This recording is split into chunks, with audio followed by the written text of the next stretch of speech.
Creating a vision. Let's discuss why visions matter and how leaders can effectively communicate them to followers. Keep in mind, we're not just talking about grand company vision statements. Visions matter with smaller groups. Visions help motivate people towards a goal.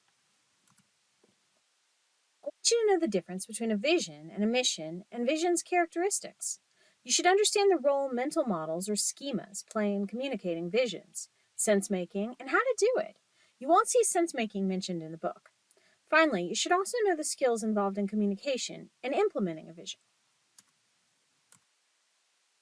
Before we dive into the details of visions, it's helpful to talk about another related concept, missions. However, do know that while there is a difference between mission and vision statements, in practice, sometimes people use the terms interchangeably. The book explains that a vision is a mental model of an ideal future state created by a leader or a team. It serves as a guiding statement, pointing to where a person, group, or organization is going. It's the why, or the organization's inspiration. Conversely, a mission is more like the what and the how.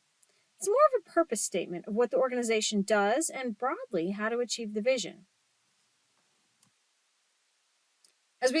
As researchers James Kouzes and Barry Posner say, there's nothing more demoralizing than a leader who cannot clearly articulate why we are doing what we're doing.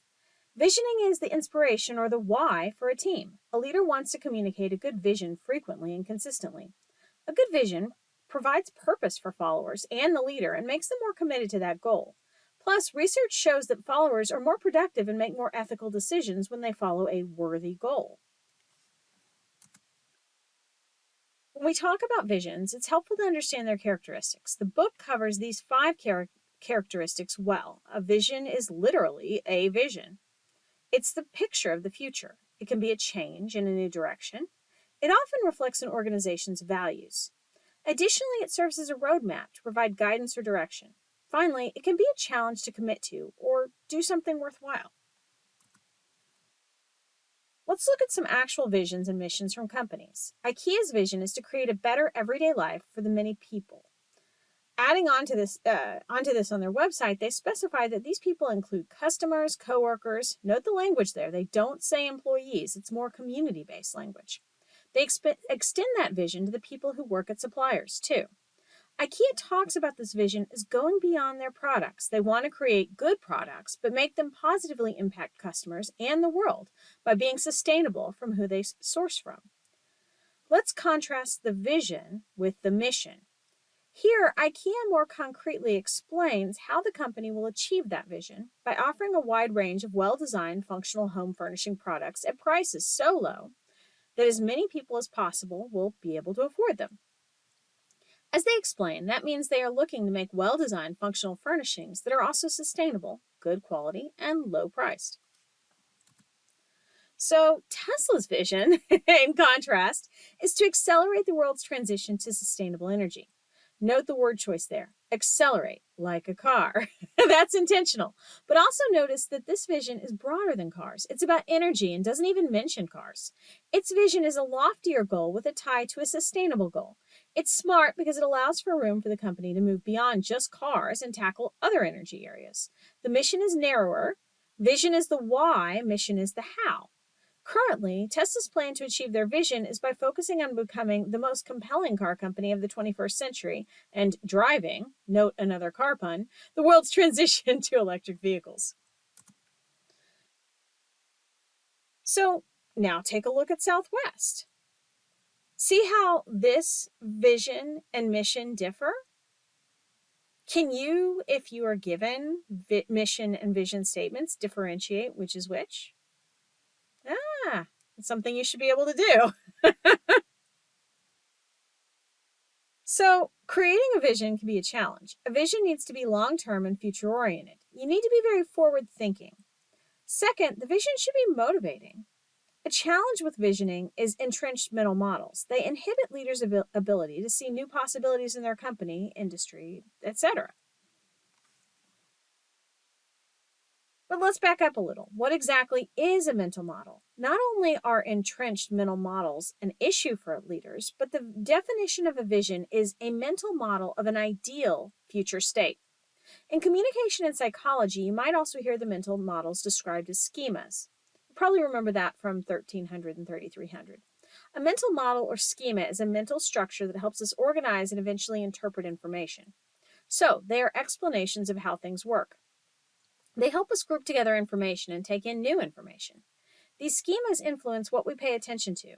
We can learn information quickly if it fits into a pre-existing schema, because that makes it easier to organize because it isn't conflicting information. These mental models are usually deeply ingrained in people and impact how we process information, communicate, and behave. People use these mental schemas automatically to process information and determine how to react to it. A simple example I give in the first BCom course is that there is a young child, and all she's ever known in terms of farm animals is a horse. Then she sees a cow for the first time and says, "It's a horse." That's because the cow fits in her initial schema for a horse. It lives on a farm, has 4 legs, it's large, and it eats grass. But maybe the child starts to realize that there are some differences. Quickly, she learns you cannot put a saddle on a cow and ride it, and you cannot milk a horse. So she creates a separate schema for the cow and modifies the horse schema to include new information based on her recent experiences. Our experiences, our education, our culture, television, etc., influence our schemas, and because of that, people hold different schemas. For example, with police officers, some people might hold the schema of feeling unsafe due to experiences with racial profiling or officers viewing them as guilty until proven innocent. Conversely, others might hold the schema of police protecting people, so they feel safer around them. Those differences in mental models, in turn, impact our behaviors, our emotions, and communication. Mental models, or schemas, allow people to process information quickly and into categories. These models are important because they shape how we see reality. They impact things like stereotyping, how we attribute causes to things, etc. Schemas can be very useful because they allow us to take shortcuts in interpreting the vast amount of information in our environment. So imagine now that we get even more information, schemas become more critically important as our data flows in. As humans, we love shortcuts. That's because we are cognitive misers. We don't want to spend a lot of mental energy organizing information. We like things that fit into categories, and that's why we rely on schemas. The issue is that when we encounter new information contrary to our models, we either block that information, distort it, or wrestle with it a great deal. So, suppose a leader has an entrenched mental model. In that case, it means they might be blocking or distorting that information rather than taking in all the needed information to see changes in the world, industry, company, etc. And that can impact their decision-making, communication, and visioning. Okay, well, how do you change your mental model? That's through a process called sense-making. Sense-making is a crucial communication theory when it comes to leadership. In fact, the MIT Leadership Center teaches sense-making along with visioning as 2 of the 4 key competencies of a leader. Sense-making is the process of creating a new mental model or schema. It is literally making sense or meaning of the unknown. It involves answering the question of what's going on out there. It's the process of making sense in the context of where you're operating, getting your fingers on the pulse, which is often a precursor to visioning. This can be internal sense-making, what's going on with yourself. This can be with the people you work with. Why did so-and-so get fired? The organization, like questions like, why are we losing employees to our competitors? Or it could be what's going on externally, politically, culturally, economically. What are trends for the future? How does the pandemic impact our present and future? Sense-making is most often needed when there is a disruption. For example, a business model is no longer working, or there's new technology, or a global pandemic. The process is about figuring out what is going on and how to react. In sense-making, you're asking the questions, what's the story here, and now what do I do? Sense-making is making sense of the unknown so we can take action and adjust if needed. Sense-making allows leaders to understand more clearly what is going on because it is adjusting the mental model. And as you know, that's something people don't like to do. Therefore, sense-making often facilitates other leadership activities like visioning.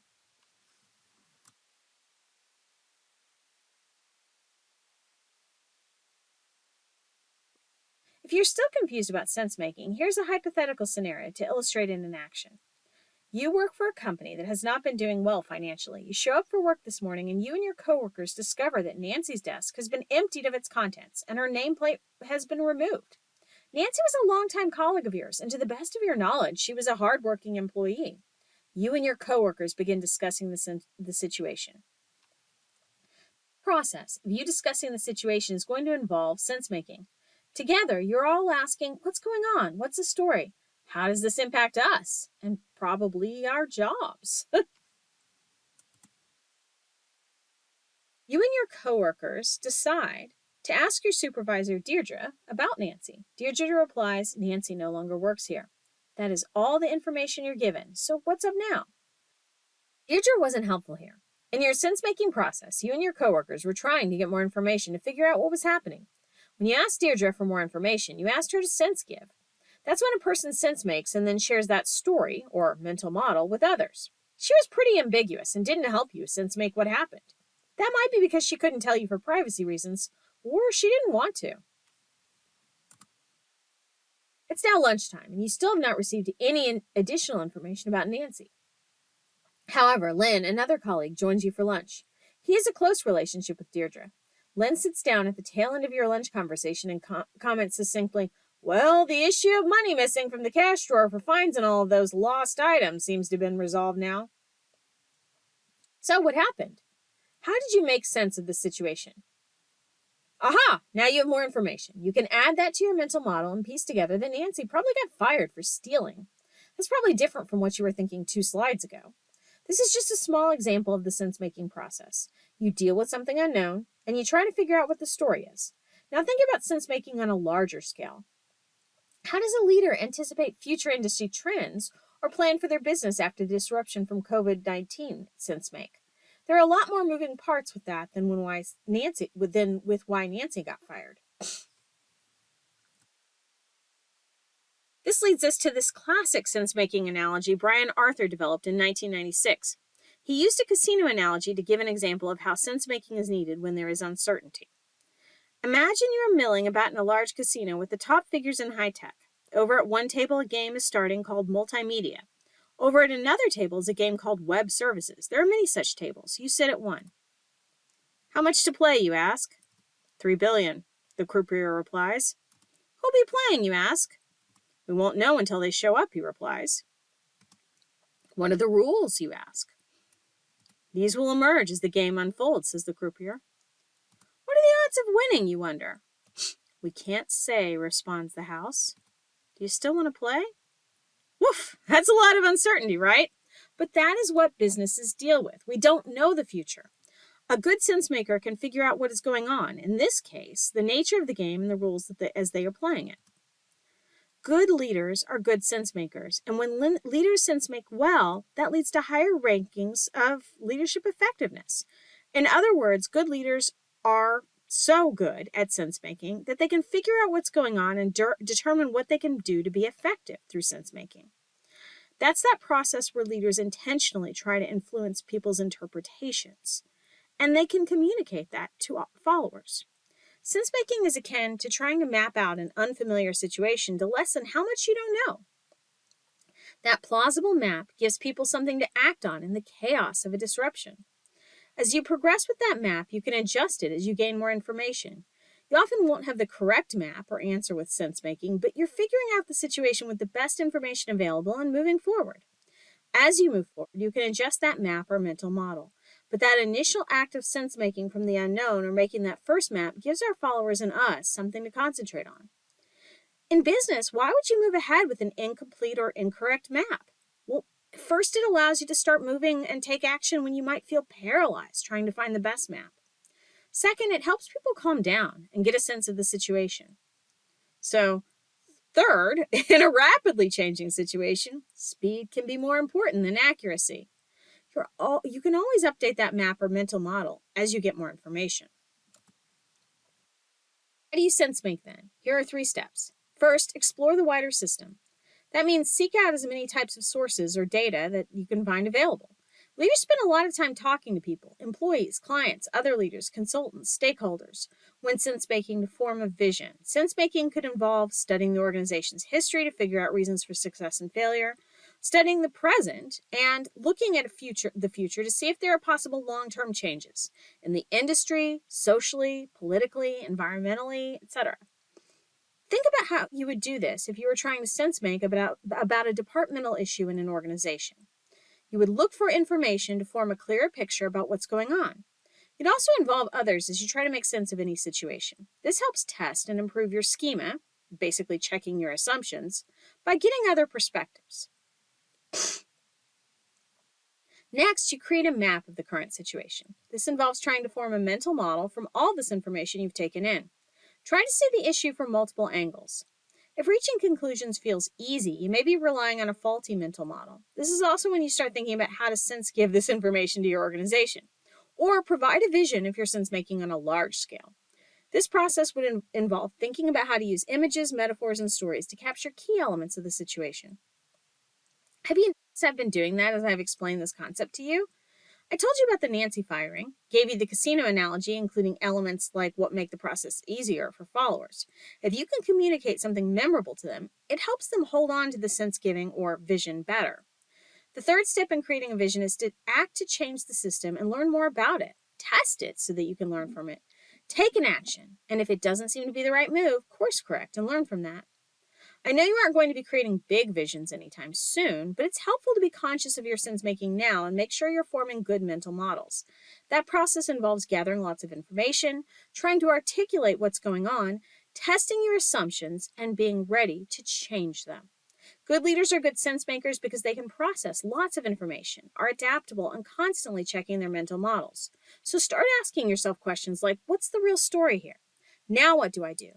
Why won't or why isn't this working when you're sense making? So you sense made and figured out a vision. Now what? So a team engaged in sense making has a good idea of what to do regarding an uncertainty they are facing. So what now? They need to try to influence people's interpretations or their own sense making. So they need to sense give. In that case, they need to give the vision to other people. We know mental models, or schemas, are difficult to change, and when new information is introduced into these models that might not fit, say, a change a leader is trying to make for an organization, people are resistant to these changes to the model, especially if they don't have a clear understanding of why the change is needed. As a leader, providing a mental model or schema is you giving people a way to view or see the actions you're taking for the team or organization and see the end goal in mind. If you don't give them the mental model or help them reframe their current schema, it's more difficult for them to understand what they're working towards. So visioning often involves changing or providing a new mental model.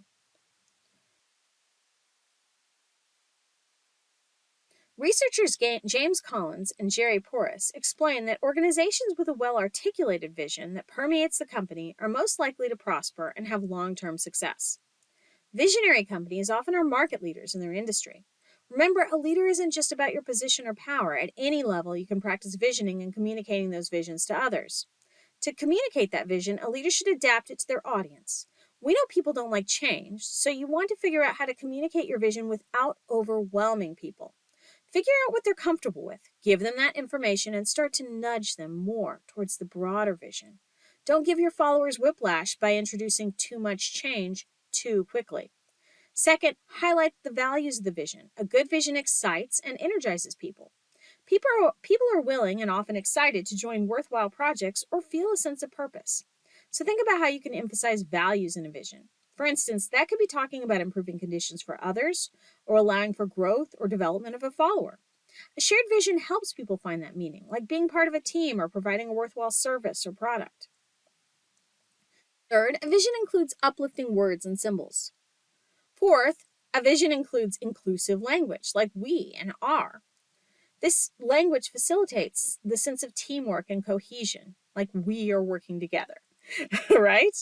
And finally, and this one is starred because it isn't in your book, leadership scholar John Cotter says an effective vision is specific enough to provide real guidance to people, yet vague enough to encourage initiative and remain relevant under a variety of conditions. That's why Tesla is not just constraining their vision to cars. If a vision is too specific, it could leave followers adrift once the goal is achieved. For example, in the 1960s, President Kennedy set the goal of getting to the moon by the end of the decade. NASA accomplished that vision, but then they didn't really have a vision for their next goal, and it left a sense of confusion for the organization in the 1970s and 1980s. Implementing a vision requires a great deal of effort by a leader over an extended period. Not only does a leader communicate the vision, but they need to act it out to build credibility. For instance, if a leader says the vision is to have the best customer service, then doing behaviors like asking for customer feedback and implementing changes, or bending over backward to rush a delivery for someone are ways of acting out that vision. Second, a leader should set performance expectations to guide implementing a vision. Most people want to do a good job. A shared commitment to excellence sets a performance measure and helps followers know what the expectation is and how to operate in the organization. Third, when implementing a vision, a leader should continually keep their eyes on that goal or vision and remind people of the larger picture and how what they are doing works towards that goal. Fourth, a leader must share work and empower people. I mentioned that sense making often doesn't happen alone. Well, neither does implementing a vision. A leader should collaborate with and empower others to carry out the vision successfully. In conclusion, remember when it comes to sense making and vision, these skills are used on a broad company level, but also on smaller levels as well. We're always engaged in sense making, basically trying to figure out what's going on. And being aware of that process and making sure we're taking it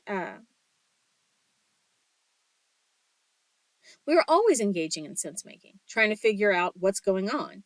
And being aware of that process and making sure we're taking in new information and not clinging to entrenched models is essential. With visioning, we can do that with small organizations, teams, and other groups. It's the process of giving people, or just yourself, that motivating why purpose and communicating that to others to encourage action. Thanks a lot. Y'all have a great day.